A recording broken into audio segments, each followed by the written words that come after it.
Testing, testing, testing, 1, 2, 3, testing.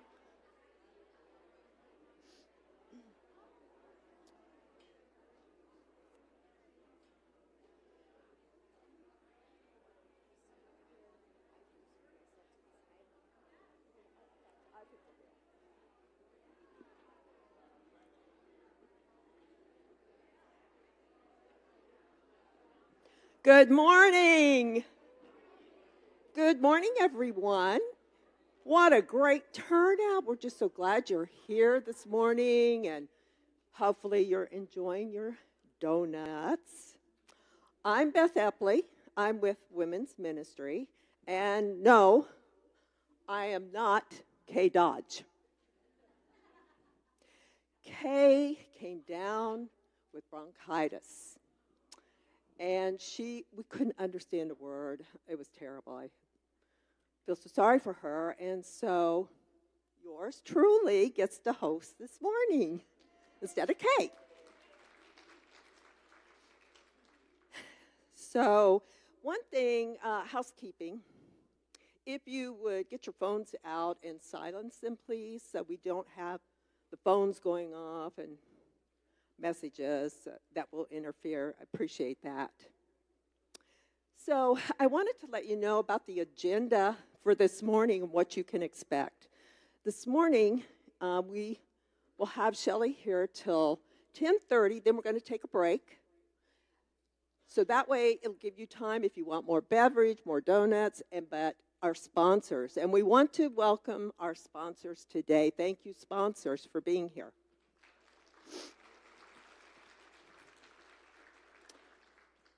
And you'll also have a chance to talk with Shelley during that break, too.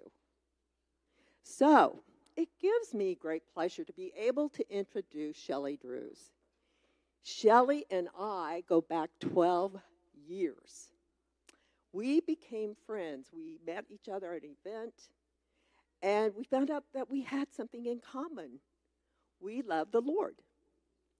And so Shelley is Director of Advancement and Dementia Programming, training of Fellowship Square, which is a Christian-based assisted living and memory care community in Surprise. She is well known in the healthcare communities in Arizona. Shelley has studied and trained under the renowned international trainer Teepa Snow. And Shelley has been Director of Assisted Living Communities and helping caregivers for years. So please welcome Shelley Drews. Shelley. Thank you. Good morning. Can you guys hear me okay? Yes? Okay. Well, I'd like to open in prayer if that's okay, and then we'll get started for the day, okay? Father God, we just love you so much, Lord. We just come before you. And God, we just ask that you would give us your breath, Lord. We ask for your peace. We ask for an open mind, Lord. And I pray, God, that you would just use me to be able to speak into people's hearts and minds and souls as to what it is that you would have for them today, Lord. We just give this time to you, and we thank you because, God, in the midst of the storms, you are right there with us, and you never leave our side. Lord, we thank you, and we just give this all to you. In Jesus' name I pray. Amen. Well, what a great turnout we have today. How many of you have been with me before in the last couple years where we've been talking about dementia? Okay, fabulous. Well, I'm excited because there's a lot of information to share, and I just realized I left my clicker somewhere. So wherever that is, we'll find it. Isn't that the perfect way to start a dementia training? Like, this is it right here. So I just want to tell you the way that I work. So my heart today is to be able to share with you the knowledge, the up-to-date information about dementia. And it's something that's really near and dear to my heart. I have served in this field for over 30 years. I have served as a leader, a trainer, a memory care director, but more importantly, I have served as a granddaughter and currently as a daughter. And so this is something that unfortunately, statistically, will be affecting all of us. The statistics say 1 in 3 seniors. I'm not going to make you do it, but sometimes what I do is I have people raise their hand, every third person, and I want you to know the room fills up with raised hands because the statistics don't lie. In addition to that, how many of you know that with dementia, this isn't only for seniors anymore? Right? There's actually no age related anymore when it comes to dementia. And that's just a part of understanding what it is. Beth, I've lost the clicker somewhere for real. I don't know where it is. Yeah, unless I left it at the table over there. I don't know. But at any rate, I want to make sure as we get started, before we go into what we're talking about, which is the prevention, how many of you came today because of the title talking about prevention? Look around the room. Okay?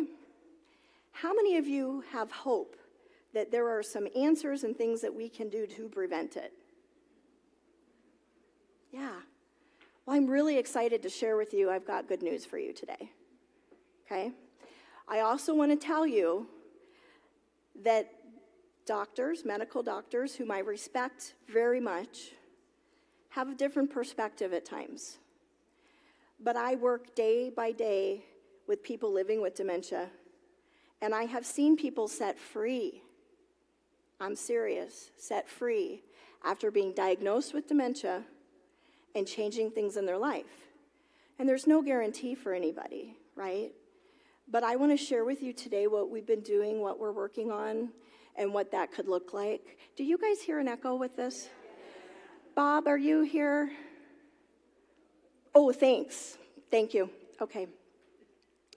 So over the last couple of years in serving with dementia, we have had younger and younger and younger people that have been getting diagnosed with different aspects.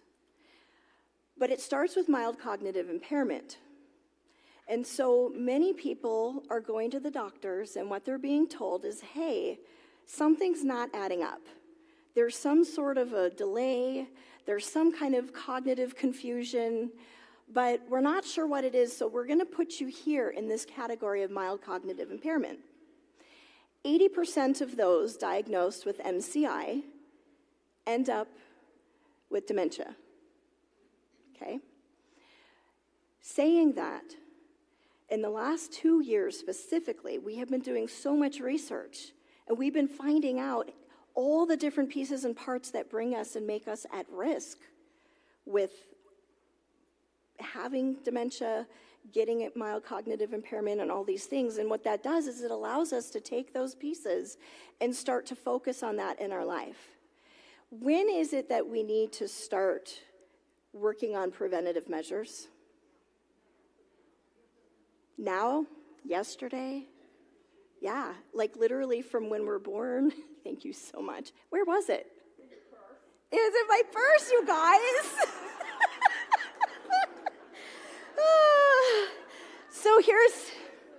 So here's the truth. If we found it in a basket in a really weird place, then we would be saying, Shelley, we think you need to go see a physician. How many of you lose something every week? I know some of you are like, It's okay. It's okay. Because when we're busy and when we're stressed and when we didn't sleep at night and when we're not eating the right food, all these things add up, and it's just what it is. I kind of relate to every one of those things I just mentioned, by the way, so it's all good. So I want to share, on the picture that you guys saw, there was a really weird picture on it that doesn't relate to dementia. Do y'all remember what that was? It was a monkey. Now, why the heck would Shelley Drews have a picture of her and a monkey to talk about dementia? Does anyone know? Yeah. Because I'm crazy? Who said that? Who said that? Oh my goodness. Yeah, I own that. I do, 100%. And you know what? Life is so much funner that way too. I love it. So the reason is because in order to know about me and where I've come to with dementia, it's always been through the love of people and the love of animals. And I've done a lot of wildlife care and rescue. And I have found in so many cases that I can have crazy wild animals, but if I stop and I'm right there with them and I listen to them, to the heart of what they're expressing, I can calm them down. I'm talking like mountain lions that want to eat my face off, truly, bears, wolves, raccoons, javelina, which really are the scariest of all these things, but I've also held and bottle fed and loved them through their sicknesses. It's a universal language, is it not? The Bible talks about that. Without love, we have nothing. And so no matter what it is that we are dealing with and that we are working with, we have to make sure that that's the pivotal piece. And I'll tell you, when we have loved ones dealing with this situation, it's not easy. It's not. And we need to be real about that. Because as caregivers, we're mourning. We are sad. We are watching the loss of the people that we love. And we're also having a lot of responsibility to figure out and make sure that they're getting the best of the care that they need. And so when we are working through this, if anybody asks me, what's the trick?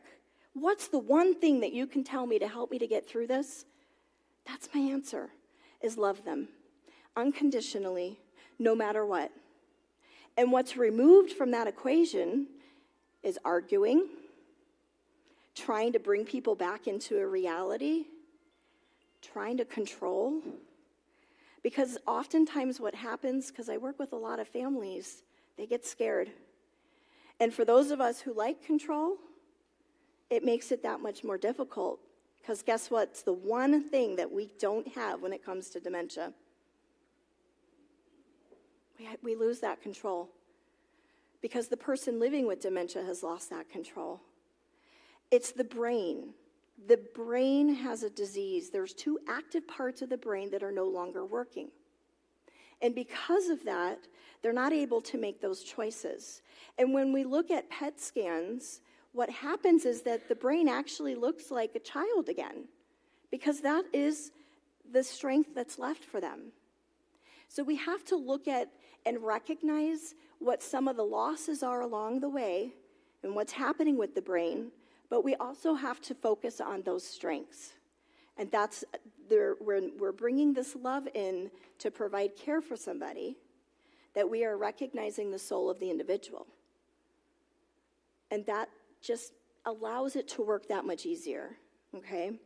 So I've had a lot of fun experiences, but what do you think of when you look at this photo? So this is a dog who decided to save his owner, jump on his back when he was swimming, and he proceeded to do this on the guy's head over and over and over again. What does this mean to you?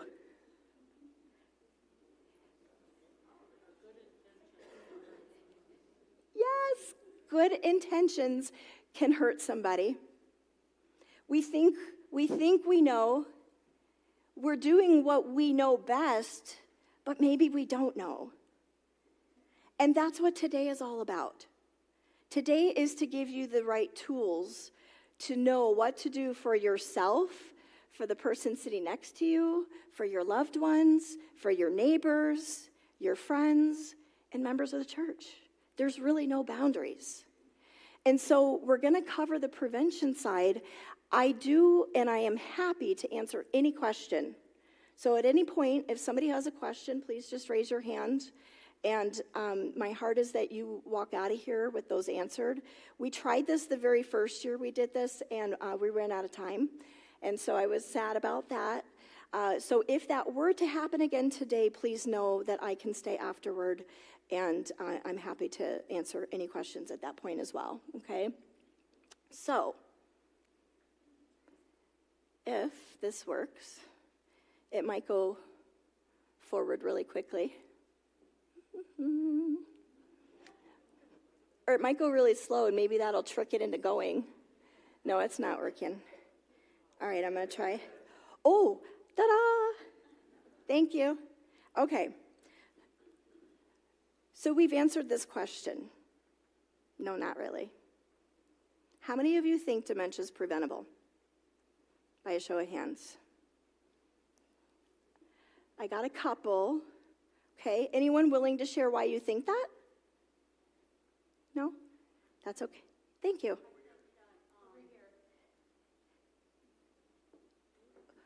Oh. Uh-huh.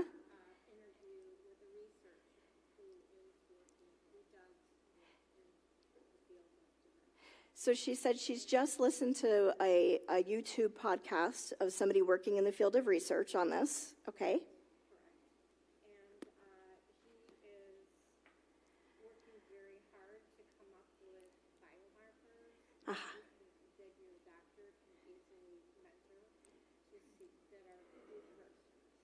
Yes.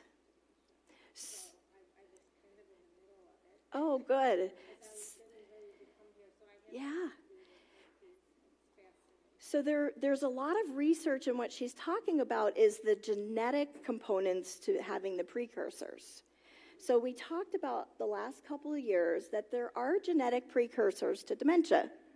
And so those are things that we can get tested for. And they're trying to figure out if we have that knowledge ahead of time, then what can we do to help prevent that?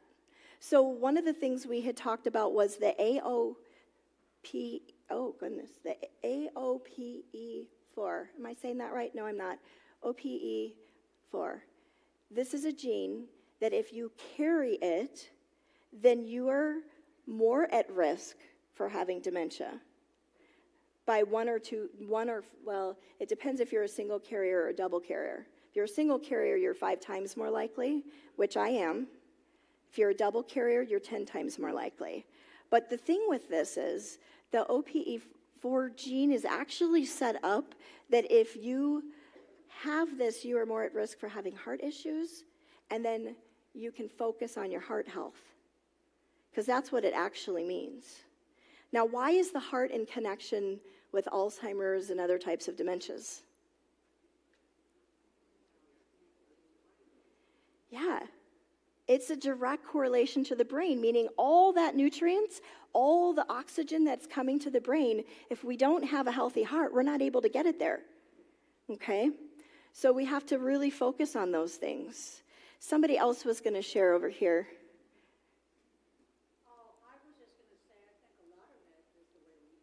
Yes. Yeah.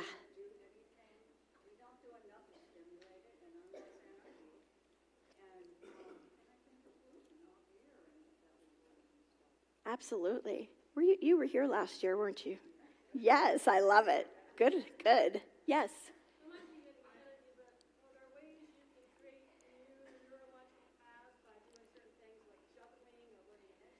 Absolutely, yes. And we'll talk about that.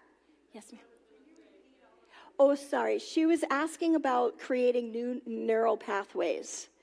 And so what we found is that when we are working with anything that's challenging the brain, where they used to say that we couldn't create new pathways, we now know that we can.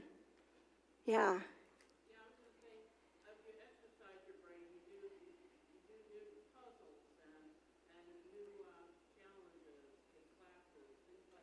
That's right. And what I love that she just said is she was saying you do new things. You're doing puzzles, you're doing classes, maybe you're learning a new language, but it has to be something new. Because if we're doing Sudoku every single day, we're not challenging our brain. We're not learning anything new, which means we're not creating a new synapse in a brain. Okay? So we're going to get to a lot of those pieces. And so, yes, there are things that we can do to help prevent or slow down the progression of dementia. Okay? And so all that we have the knowledge of are the things that we can control. When it comes to the genetic component, it is what it is. We have to work through that and accept that. But it doesn't mean that all of these other risk factors just go away if we're still working on building ourselves, strengthening ourselves, eating healthy, all the things we're about to go into, okay? So race, gender, genes, and age. Those are the highest risk factors. And what is the number one type of dementia? It's Alzheimer's, okay?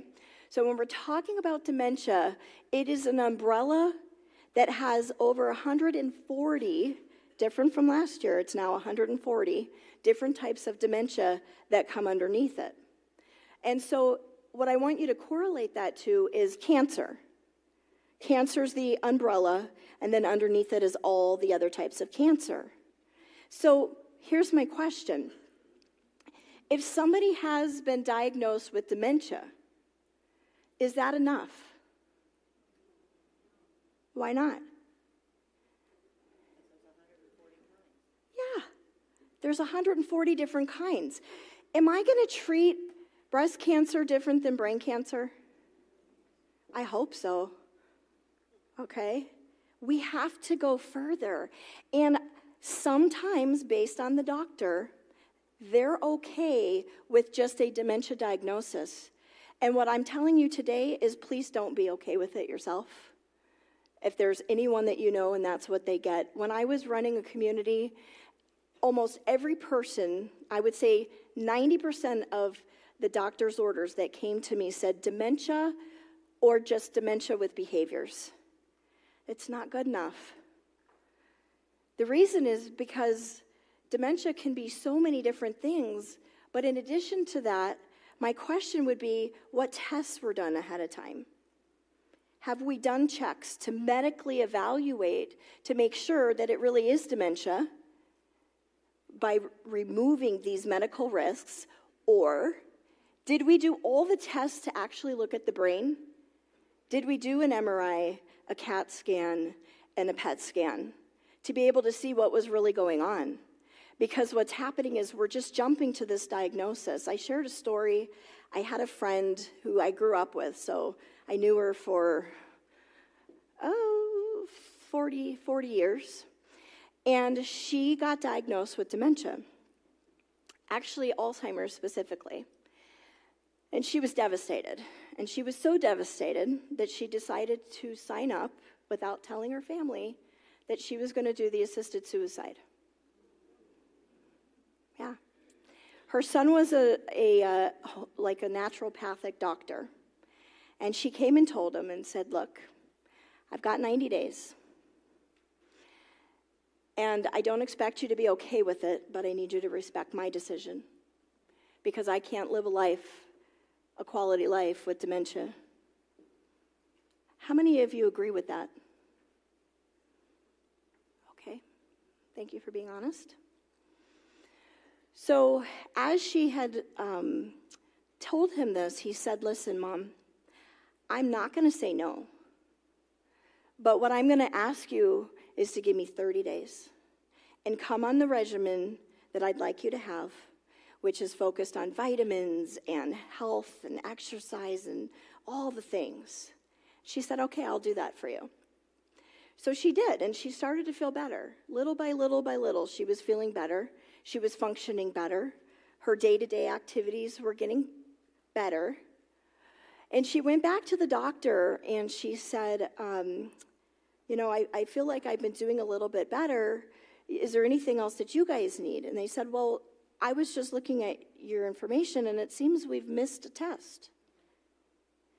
So I'd like to go ahead and do this PET scan, and then let's meet back up. And so they did, and she came back 2 weeks prior to her date of leaving the world. And what happened was, when she met with him, that he said, "I have good news. You don't have dementia." Had that meeting not been available, 2 weeks later, she would have no longer been with us. And suicide is part of this equation. And we see it more, and we see it more, and we hear about it more. I've had many residents that I've lost because of it. And it's heartbreaking. It's heartbreaking because the reason they did it is they had no hope.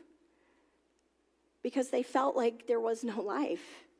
There was no quality life. But I stand before you today to let you know that there is. There is beauty in the moment. And we have to readjust our mindset so that we can enjoy those moments and change the expectations that we have. It's difficult when it's our loved ones because we think, they should be this way. This is the way, this is who they are, and I need them to stay this way. But we have to stop. And we have to go to the other side, and we need to say, it's okay. And I accept who you are and what you are in this moment right now. And you know what? I know it might change 5 minutes from now. And yeah, it hurts. But there's still beauty because I can still share love. I can still share laughter. I can still create those moments. Last year I brought a quail, and she was our special visitor. And she hung out. Jean took care of her and just hung out with us. There was a love exchange that happened. And those moments we bring for our residents and for our loved ones, we can't take that away. The one thing with dementia that stays is emotion. Even if they can't tell us. Even if they are not able to express it, the emotions stay. And it's just like in the end of life, just so you know, and they've now proven this through science, is that we hear until we take our final breath. Okay?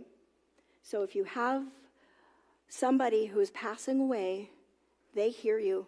They've hooked them up to the computers, and they can see everything going on, and they can see the brain processing it. Okay? So there's beauty in that when we make it beautiful. I've had other situations with caregivers that unfortunately didn't realize that and took that away, and that's why I do caregiver training, to try to help fill in the gaps a little bit, But when it comes to the question in regards to, is there a quality life with dementia? When I started a few years ago, I would say about 80% of the audience would raise their hand. And I'm happy to tell you over the last year, I have seen that transition. And the reason is because of the education. Because we're learning more. Because all of this scabs and the fakeness of the world and what it's putting in front of us is being removed. Because we know now that we have more control than we had before.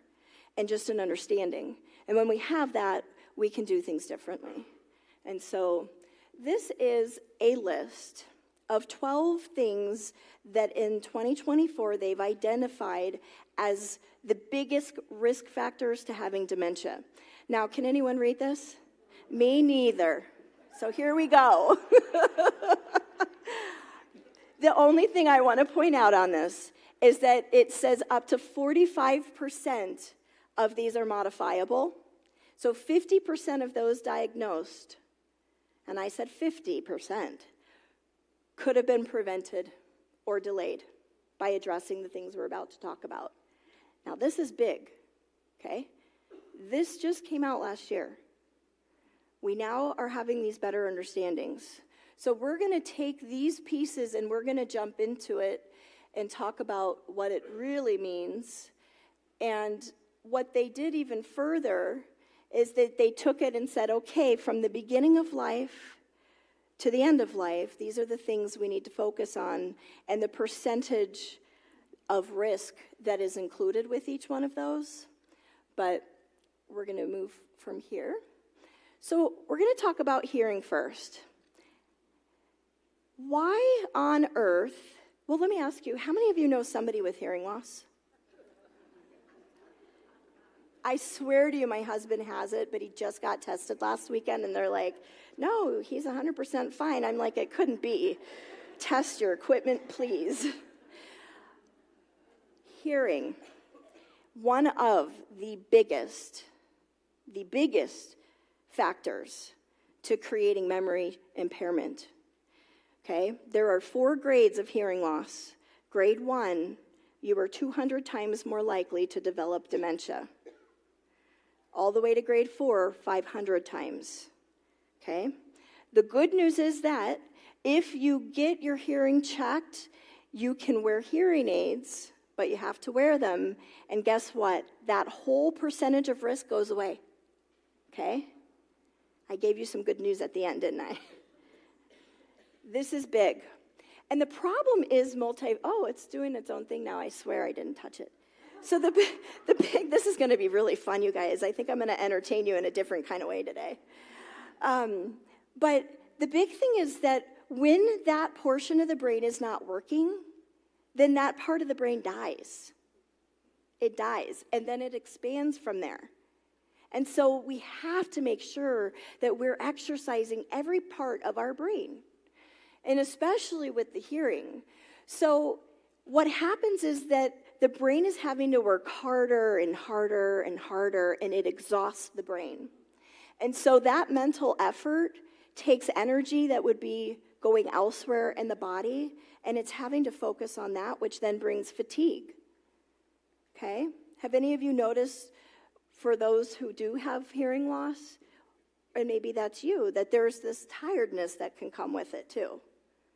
Okay? I do have hearing loss, and it's really difficult. My daughter does this little whisper, and I'm like, I can't hear you, baby.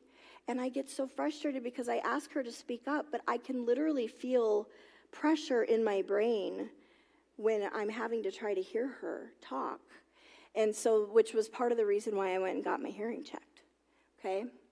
The other thing is, what happens is that the part of the brain that's processing the hearing, it's actually shrinking. What does the shrinkage mean when it's all about the brain? It's brain death. Brain death. Our brain naturally shrinks as we get older, okay? So that's just a normal part of it. However, if we exercise, we can build that back up. But we have to make sure we continue to use everything which helps combat that atrophy of the brain, okay? So it doesn't matter what it is. If it's a function, which pretty much everything is, that is the reason why we're focusing on it. And when we have hearing loss, there's an isolation that comes with it as well. My parents have extreme hearing loss, which started in their 40s.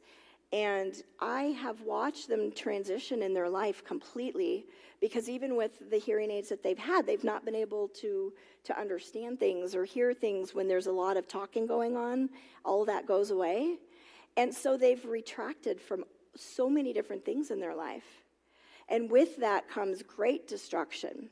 So during COVID, they were doing studies, and what they found, because we were isolated and locked away in different places, is that 1 day of isolation was equivalent to smoking 18 cigarettes a day. It's that important. So we have to make sure that we're focusing, that we still have that engagement, that interaction on as many levels as possible, okay? So the other thing is that with the hearing loss, they have found that the vascular dementia is one of the higher risks, because it's all about blood flow. So when we have things not working and the blood is slowing down, the brain's not getting what it needs, okay? And of course, that leads to inflammation. So how many of you know that inflammation is the foundational cause of all diseases? Yeah, that's big. So now that we know that, what should be a primary focus for us? Got to reduce inflammation. And there's a lot of different ways that we do that. So, I hit that before. Okay. When we talk about vision, do you think it's any different than hearing? You're right, it's not. So we have to make sure that we have our eyes checked and that we are then wearing our glasses or lenses or whatever that needs to look like. Because again, if you're straining the eyes, it's exactly the same process as with hearing, okay? So we are 50 times more likely to develop dementia if we have loss with our eyesight and are not wearing the glasses. So if you're doing that, then you're fine. Again, that whole percentage just goes away. But the question is, how often does it change? And when we're talking about somebody living with dementia, specifically Alzheimer's, did you know that the eyes change? Yeah. And so if you put on, so the first phase of Alzheimer's, I want you to put on the scuba glasses like this. And what do you notice that changes? And try to put your fingers together so that there's no extra space. What changes when you do this? Exactly. Now, this is the first phase of Alzheimer's, okay? Now we're going to go into the middle stage. Now you're going to go into binoculars. Close your fingers together. And I want you to look around. And again, I want you to see what's there or what's not there. Okay? Again, it's peripheral. And the last phase is monovision. And so that would look like this. Okay? Would this change how you approach somebody living with dementia? I hope so. Because what I see happen a lot of times with family and professionals is that we have somebody living with dementia and we're coming up from the side and they can't see us and we create a startled expression that then a lot of times it's said that this person has behaviors, right? And they got scared and maybe they punched out or something and now we've got a new title on this individual. We create a lot of problems by not having the understandings. And so if I have somebody that's living with dementia, instead of walking to the side, if this is my person, I'm coming in where they can still see in front but to the side, okay? And so as I'm approaching them, then we're working with what they have. So there is no startling. There is no fear which is created. Because with dementia, the amygdala in the brain is like your go, go, go. And the amygdala controls the emotions. And it controls the drive. And guess what's affected with dementia? It's the amygdala. And the amygdala is our animalistic sense of fight and flight or freeze. And so we kick that up accidentally just by something like this, where it doesn't have to be that way. Okay? Any questions so far? Yes?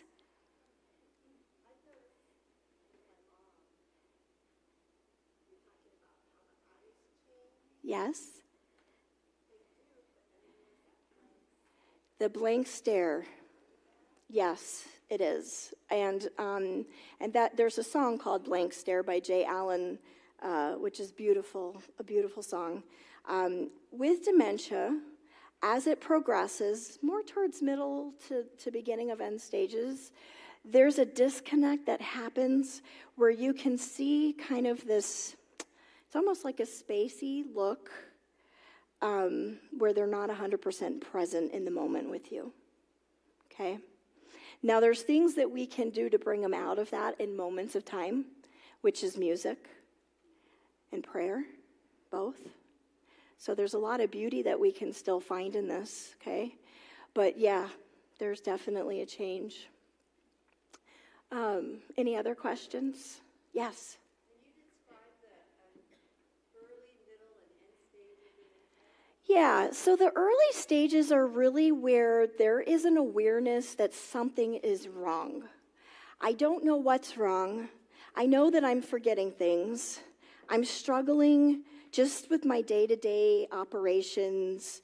Maybe I'm not remembering to pay my bills, or maybe I'm forgetting faces, but it's slight. And it's enough that I can, and I have enough awareness that I can still make sense of what's going on and recognize that there might be a problem, okay? When it goes to the middle stages, that's where it becomes more difficult for me to be able to live day to day. How do I get dressed? Where's my clothes? Am I looking for my cat food in the cabinet, but usually it's over in this drawer over here? It's really about functions, and we call those ADLs, activities of daily living. Do I know if I'm going to go cook, what the steps are to do that? So let's say you ask me to make some delicious macaroni and cheese, which is not on my diet. But I can talk about it. So what's the first thing we have to do? I want you to talk at your table. What are the steps to make macaroni and cheese? And I'm going to give you 2 minutes. Go.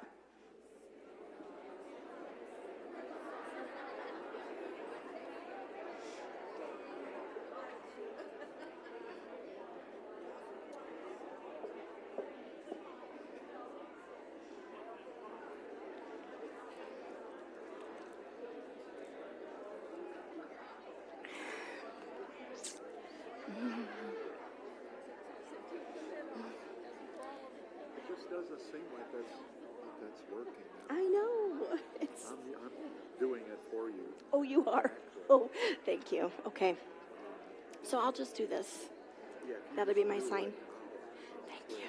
and then when we get Sure to the seemed like points it. where there's links.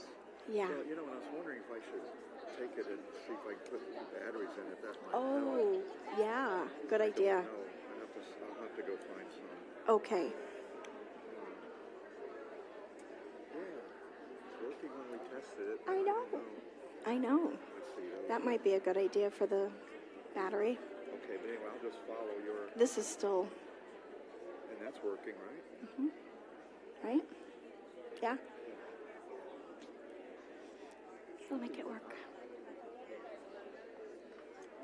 We'll make it work. Because of the distance. Right, right. You got your list?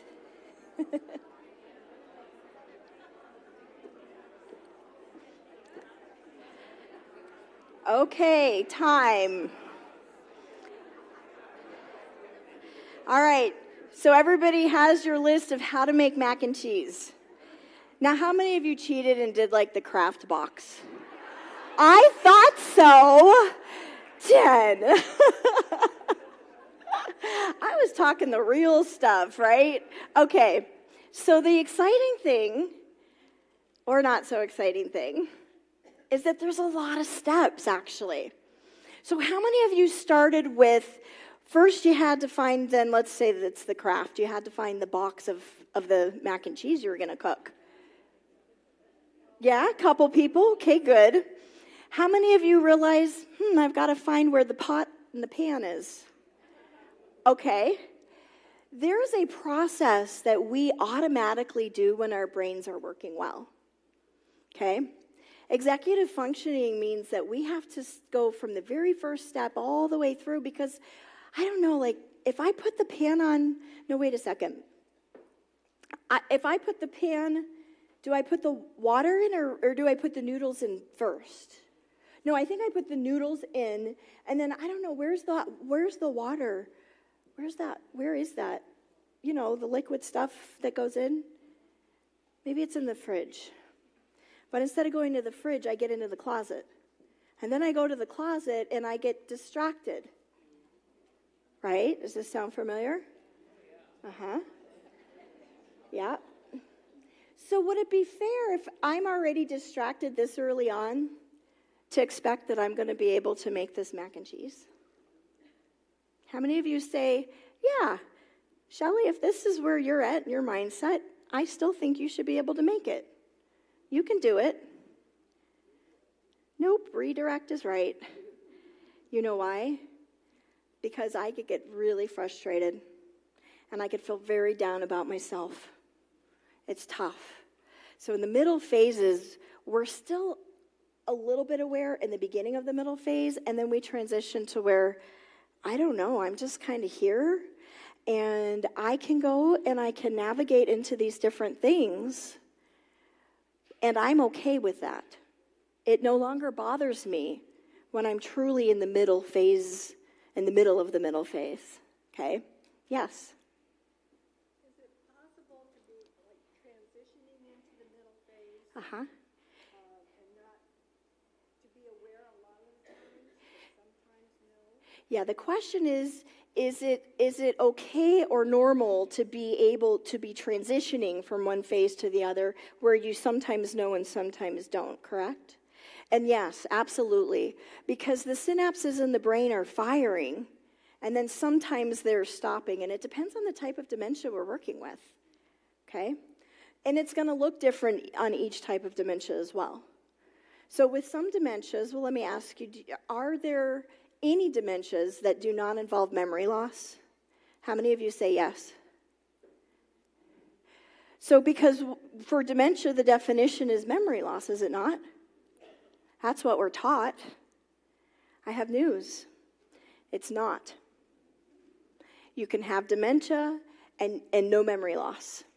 Because what dementia actually is brain failure. And it's whatever two sections of the brain that are not working as to what results you're going to get. So like frontal temporal dementia, that's what Bruce Willis is dealing with right now. And for him, it's the language variant.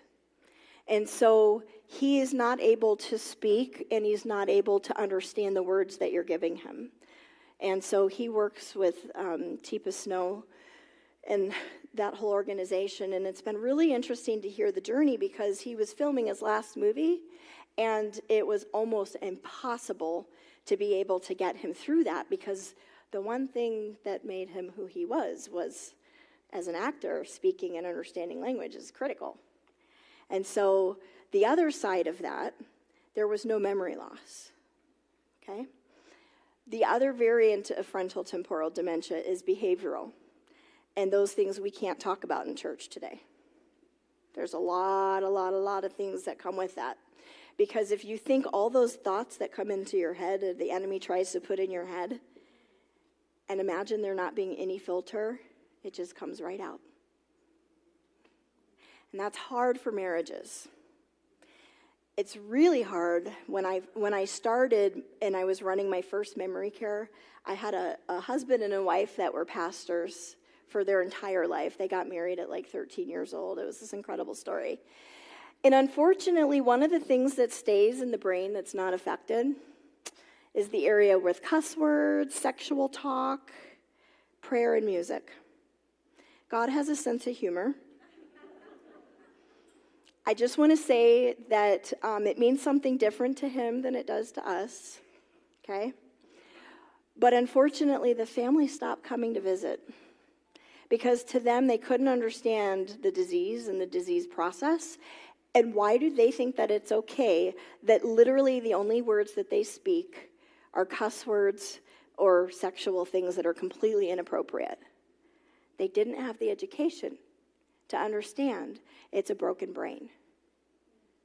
And they would never, ever want to live that life, right? They would be very embarrassed by that.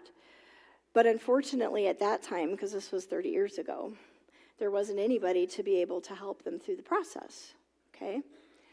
So, did you do that? Oh, cool, it's working again. Yay, little victories along the way. Okay, so when we're talking about the vision, the only other thing I wanted to point out was that along with losing the peripheral vision, that things look different. Like these black tiles would look like a hole to me. And so if I was going to walk, I might freak out. I can't. No. And if you're walking over there too, they might freak out because they're afraid that you're going to fall, and you're going to fall really far because there's no end in sight of what their eyes can see. Now, you can use that on the other side, which is that if you have somebody that you're working with that is trying to leave the home and there's an unsafe situation and you want to keep them safe, you can put a black mat in front, depending on the type of dementia, okay? So the other thing is that there's misperceptions that happen. So I was working with a doctor, and we were talking about all this stuff, and there was a call that came in that there was a resident in an assisted living that every single night that she moved into her new room, that she was freaking out, very, very scared. There was a man in her room. And they looked and they looked and they looked. There's never been a man. They added cameras because they thought, well, maybe there really is and we're not aware. No, there was never anybody. And so what ended up happening is that when this doctor came in, because she would do house calls for these things, she walked in, and they'd been working on this for 3 months. She turned around and walked out and said, I have your answer. There was a picture of her son in military clothing that was full size.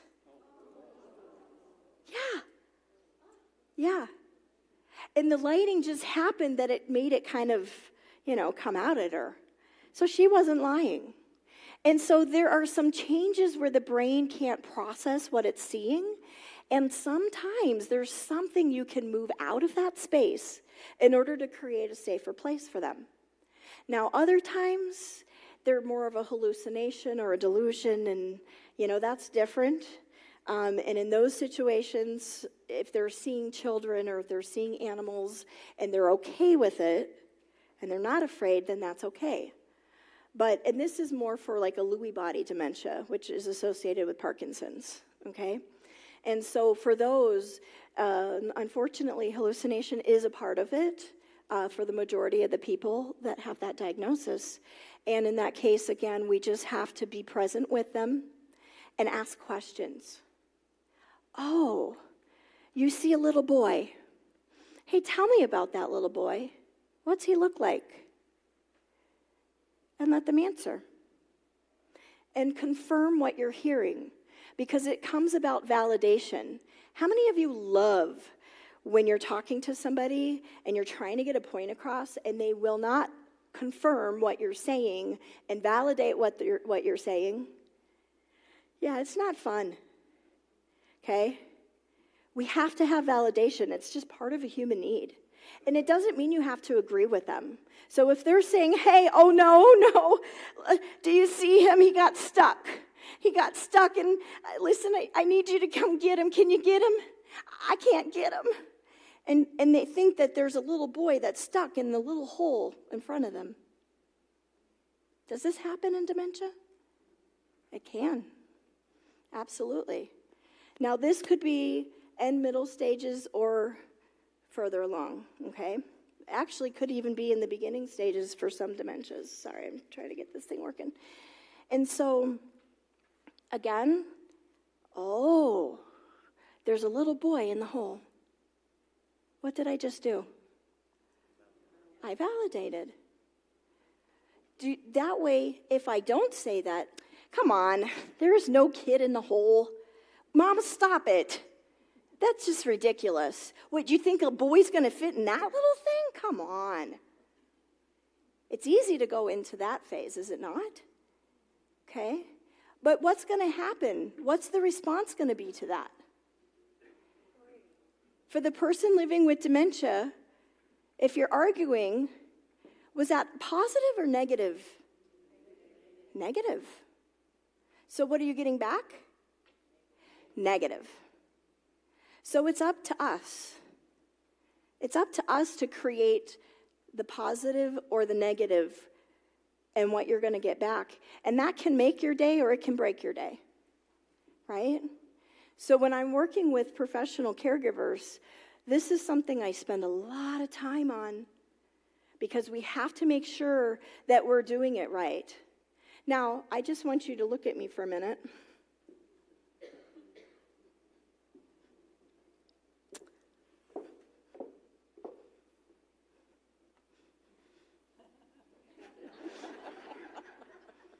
What am I doing?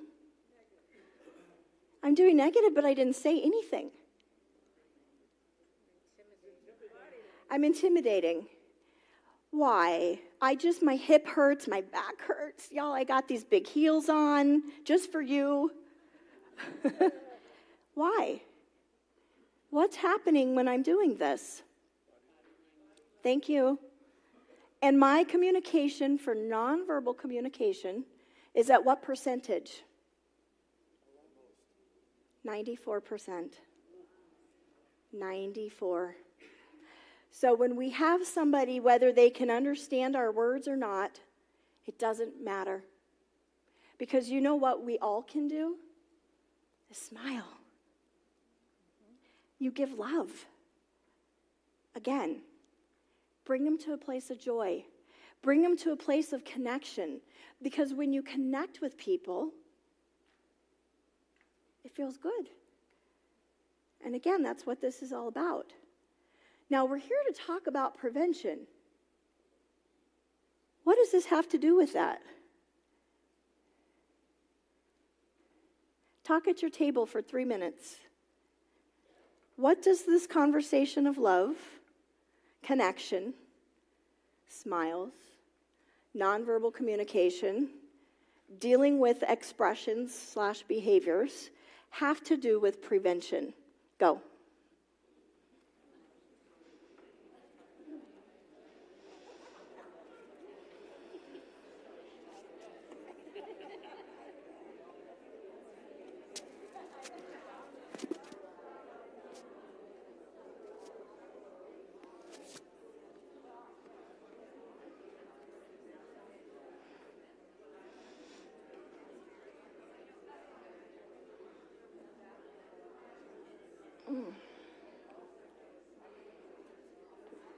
Oh, that's great.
We're good?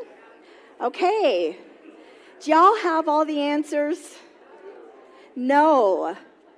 No answers? What's that? You got more questions. Okay. I like questions, so we'll come back to that. Oh, no? Okay. What'd y'all come up with? Yes.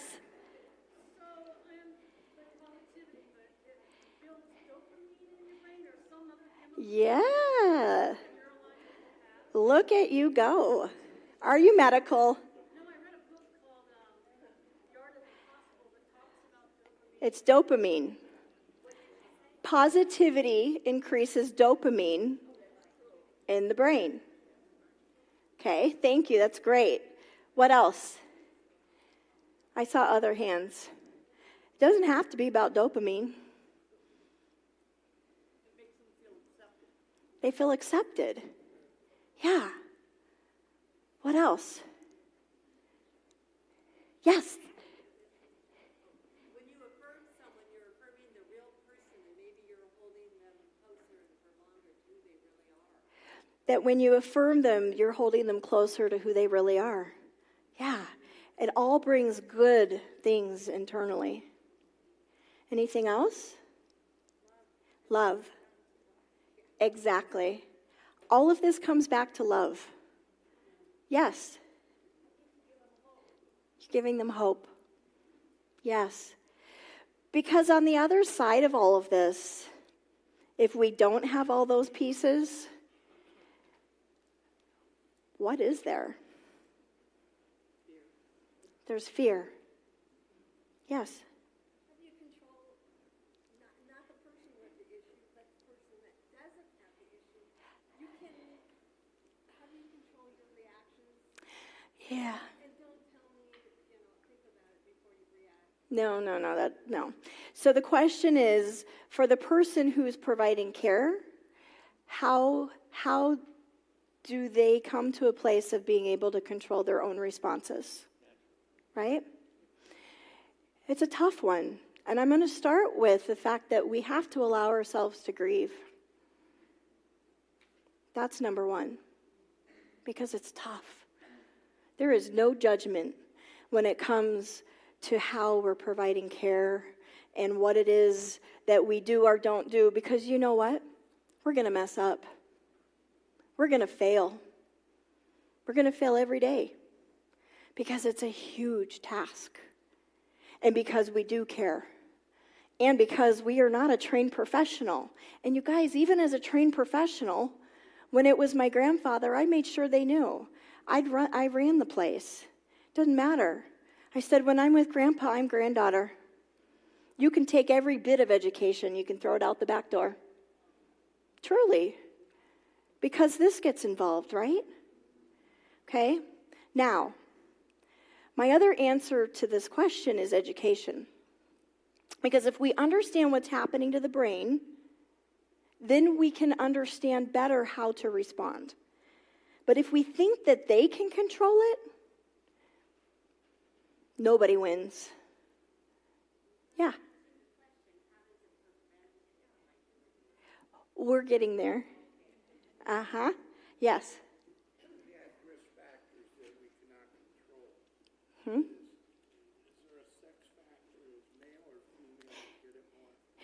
So the question here is there a sex factor that is a risk factor?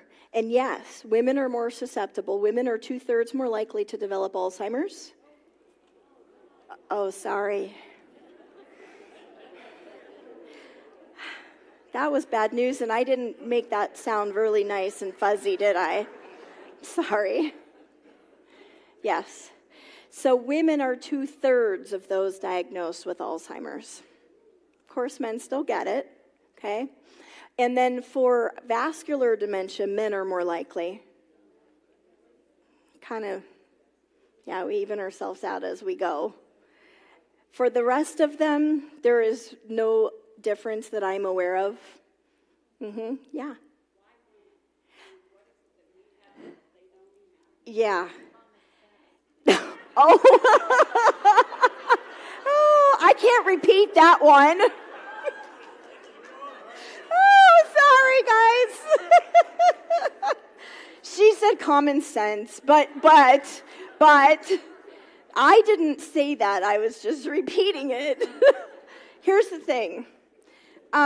We don't know the answer to that, or we would have some more solutions. We thought it was estrogen. We did a whole huge research project at ASU, and we thought for sure that's got to be it because that's what we've got. And they came to the end and found that that was not the missing piece or additional piece. Yes.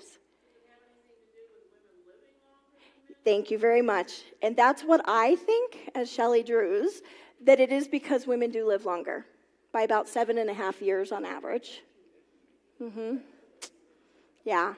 But again, we don't know those answers yet. So it's kind of like when we did all the studies with HIV and AIDS. It took us a long time to get there, didn't we? But we did, and I know that we will. I know that there's so much advancement in all the research and all the things that we're doing, which is why we can come to the place of the prevention. Now, the answer to the question is because stress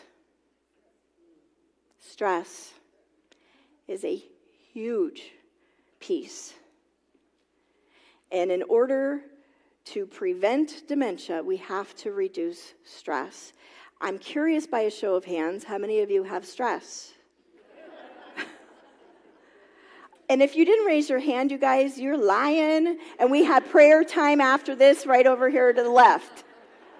We have stress. We all have stress. And it's difficult because guess what God promises?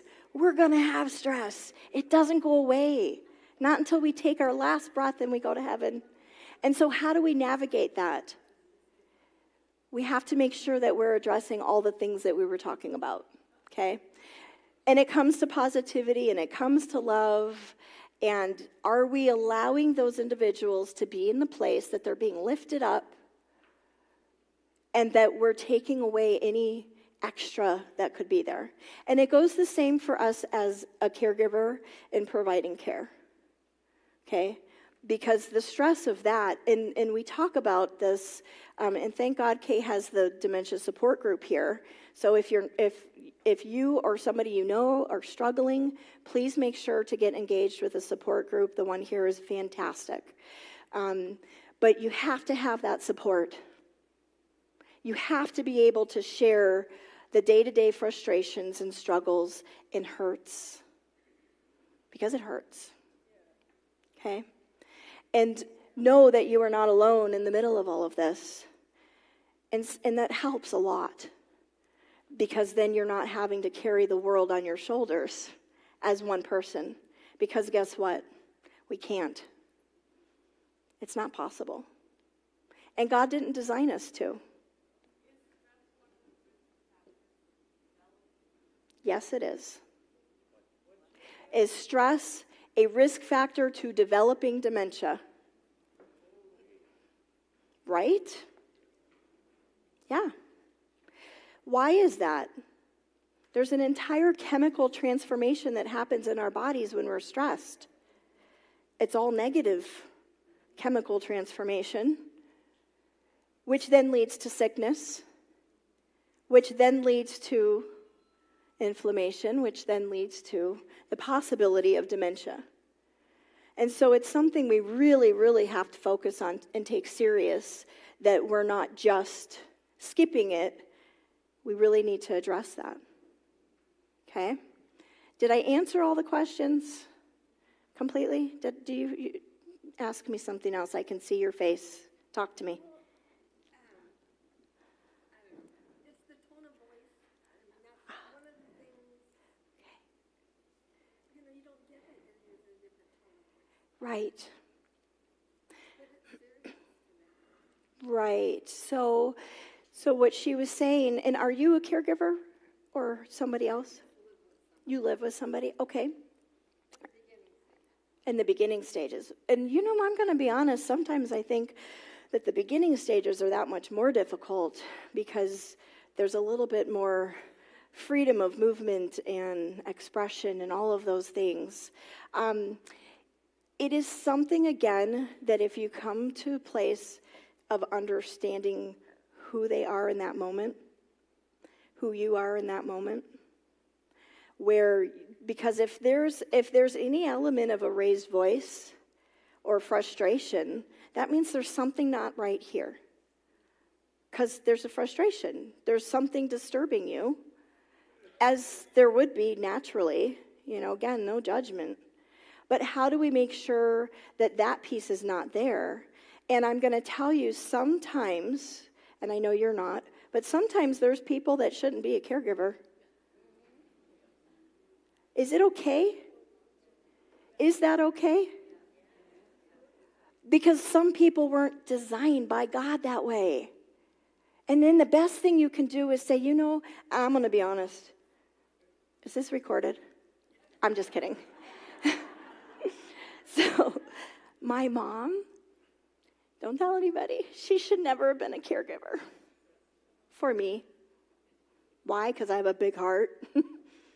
And there's a lot of love that comes with that. But she's one of those type A, like, doot, doot, everything's got to be perfect. And you can probably tell by now I'm like, la, la, la. Yeah. I just live in the world, and I enjoy what's in front of me in the moment. And that's tough. And so trust me, she had some tones to her voice. What I didn't tell you, though, too, is I have a traumatic brain injury. So when I stand before you today, and you've seen lots of moments, I struggle with my cognition. And it's interesting because this has been my career. Never expected that it would be my life.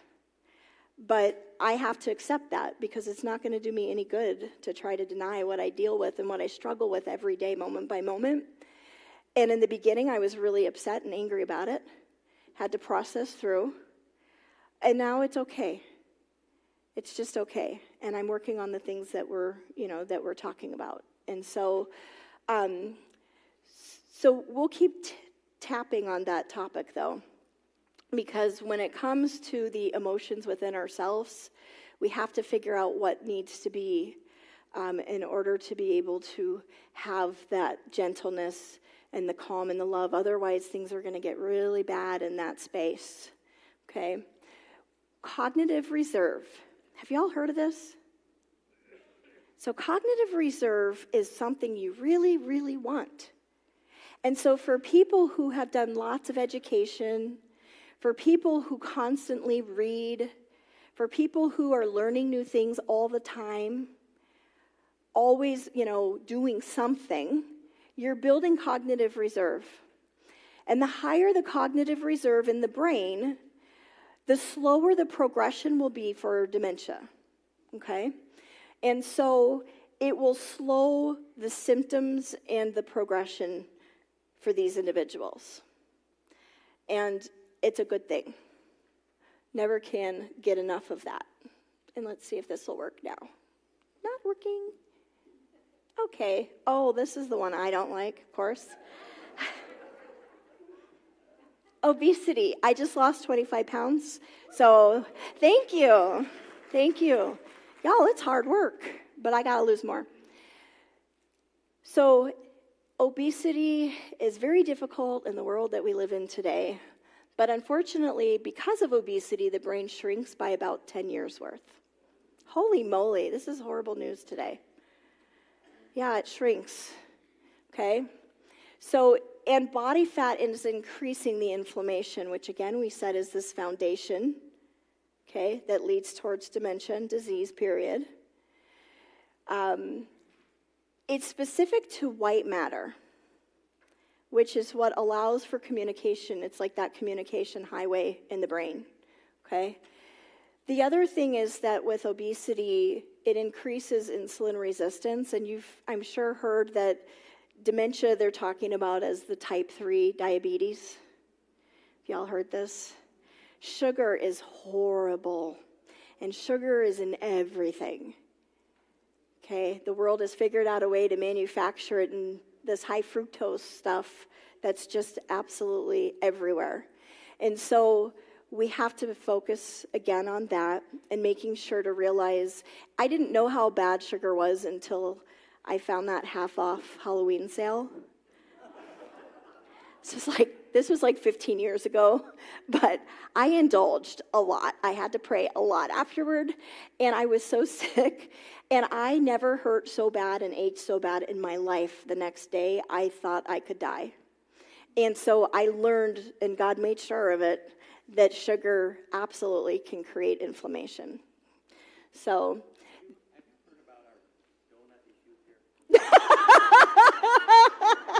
He said, have you heard about our donut issue here?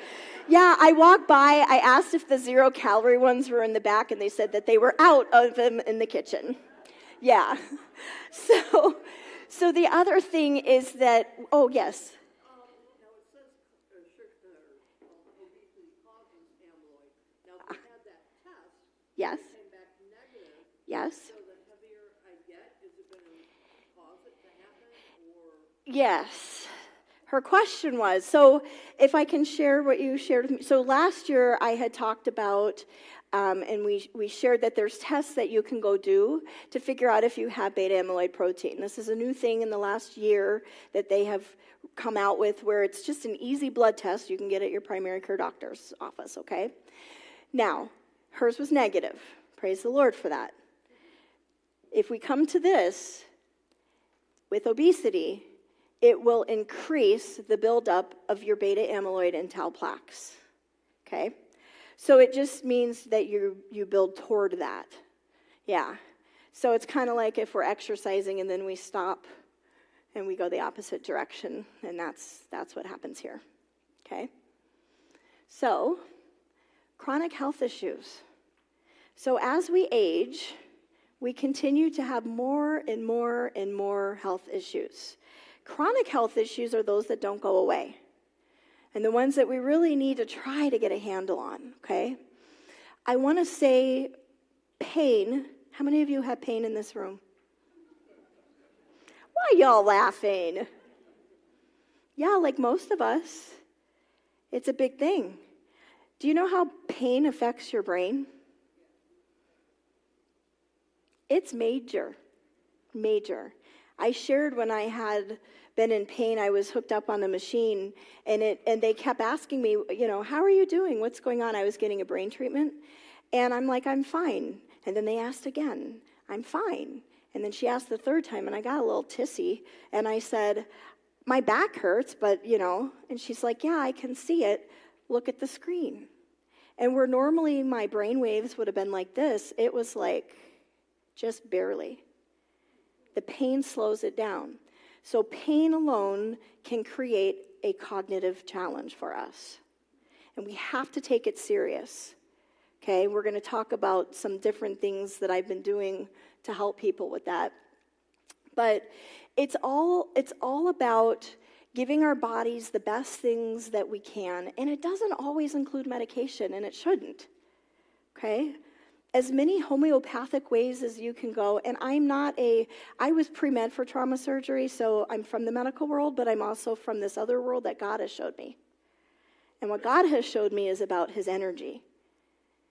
That's what we're made of. God created us out of energy. And so when we work with that according to his energy, there are healings and things that can take place. And prayer brings those things, right? And so we'll get further along to talk about that, but we have to be aware that there's medications that can create cognitive impairment. And for some, really quickly and very severely. So if you have somebody, and I don't care what the diagnosis has been, make sure you go back to say, is the thyroid okay? Are the vitamin levels okay? Are they sleeping at night? Are they eating well? All the list of things, because a lot of times what's happened is I've worked with people, we've gotten all this fixed over here medically, and over here they have an incredible quality life now. Doesn't mean that dementia goes away necessarily, if it was a true dementia, but maybe they're living a better life now still because they have the dementia without all this over here. Does that make sense? So we want to make sure we're still addressing all of the different aspects and pieces. Because again, all of this over here, if we are working on this, and it's helping prevent things because it's slowing things down to where maybe they don't ever have to reach the point where they have symptoms that are affecting their lives completely. Maybe they have small symptoms, or guess what? Maybe they can walk 1 year longer. Would you want that? I would. Okay? So,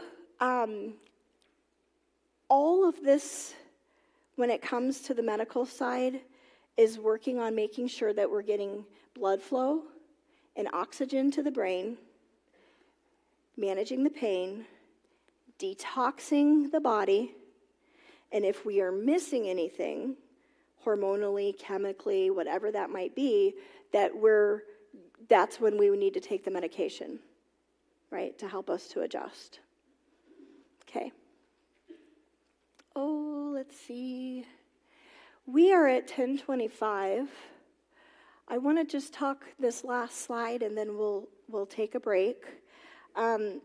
Diabetes has really become a big thing.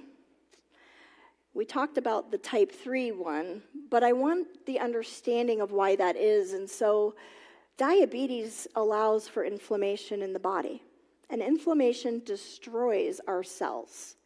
It molecularly destroys us.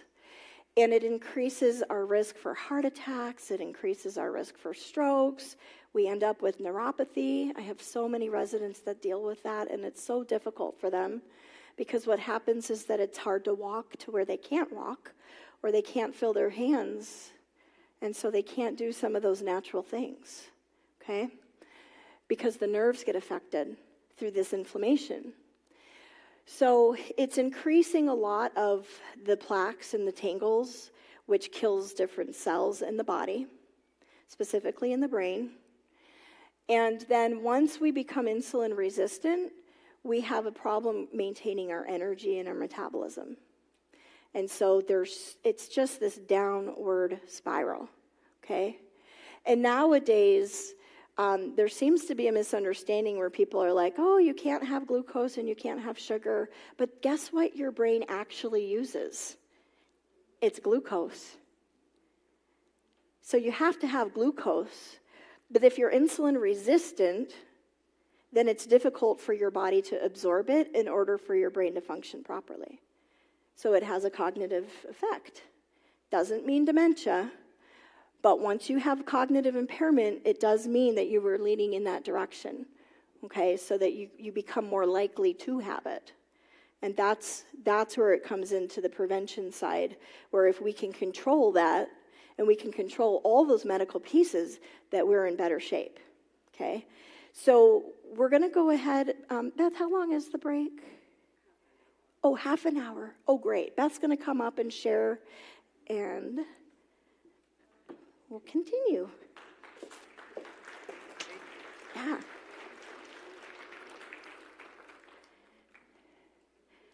Okay.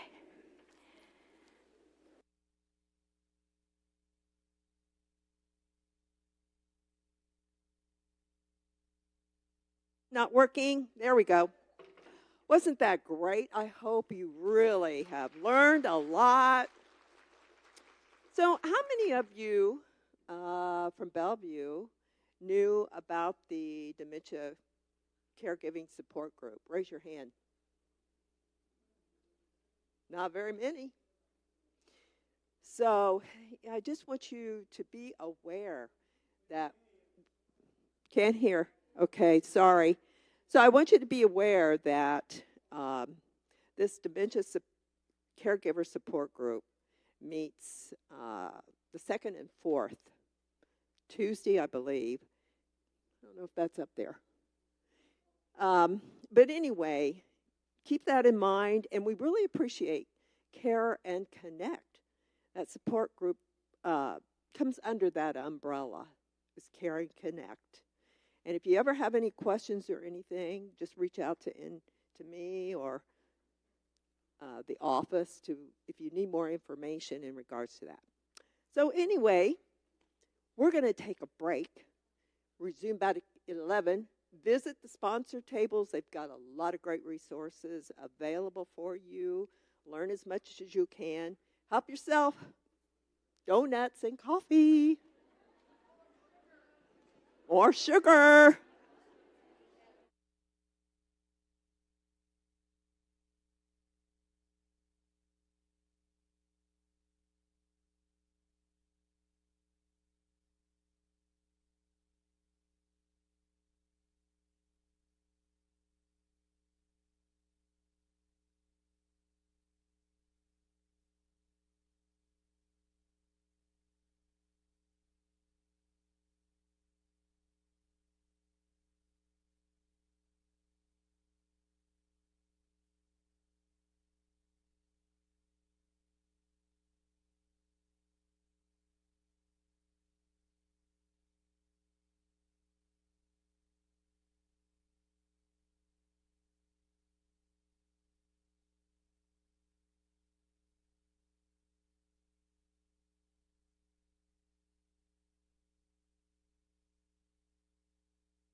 Everyone? Everyone, we are going to, you have 2 minutes. We're going to start again with Shelley at 11 sharp.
Testing 1, 2. Okay. Well, welcome back. I hope that was a nice break for you. Good. Much needed. So I want to say you guys have had fantastic questions. I had a lot of questions. I had a lot of different things brought up, and there's a couple things that I want to address based on that break before we continue.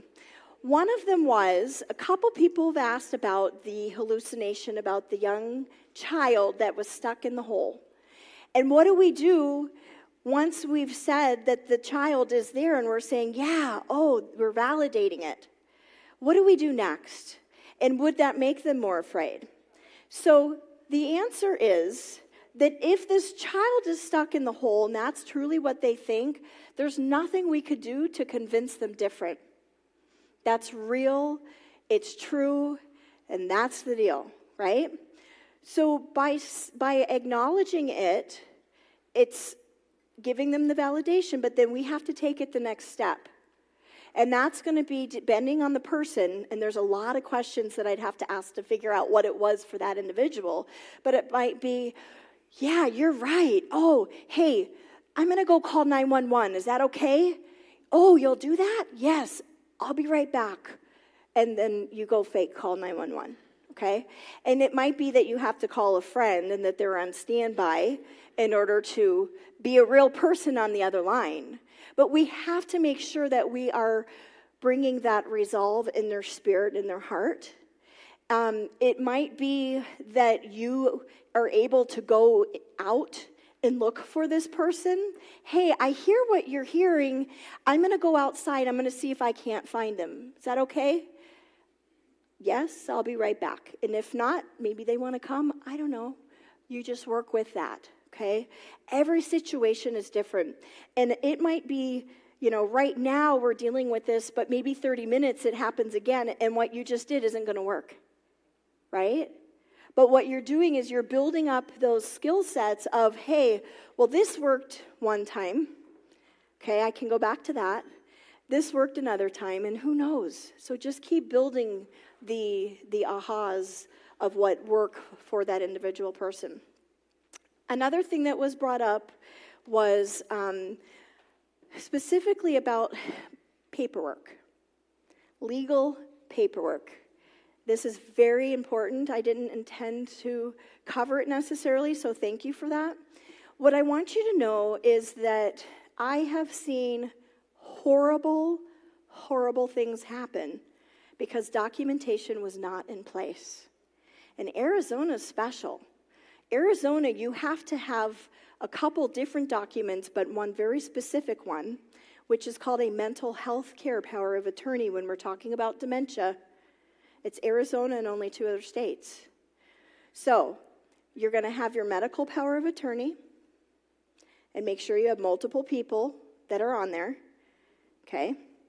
You're going to have a financial power of attorney, and you're going to have a mental health power of attorney, which is separate from the medical, okay?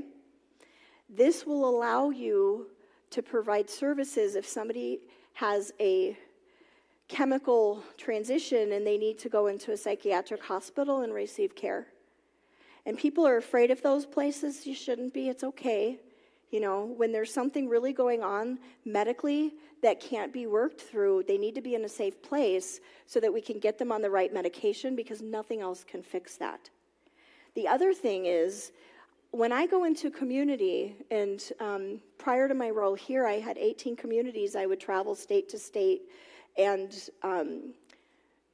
visit with all the staff and the residents, figuring out what was going on. If I walked in and I saw a resident and I thought, there's something wrong, my question to myself would be, would I be okay living like this? If I'm anxious and I can't settle down, if I'm angry and everything just makes me mad, am I okay with that? Because if my answer is no, then we need to do more and investigate what's the cause of that. Is there pain? Is there chemical imbalance? Is there triggers being created by the staff, right, or family? But if there is something going on in that way, we cannot ignore it, because that's when it comes down to the quality of life. And the quality of life is everything in this, okay? So I have added medications that I would not typically, I'll be honest, 2 years ago, no, maybe 3 years ago. I think the first time I came, you guys, I was completely against it. I was against any kind of antidepressant, antipsychotic medication, and I've changed my way. And I changed it because I had a resident who was so upset And every time I came to her, she'd say, "They're raping me. They're raping me.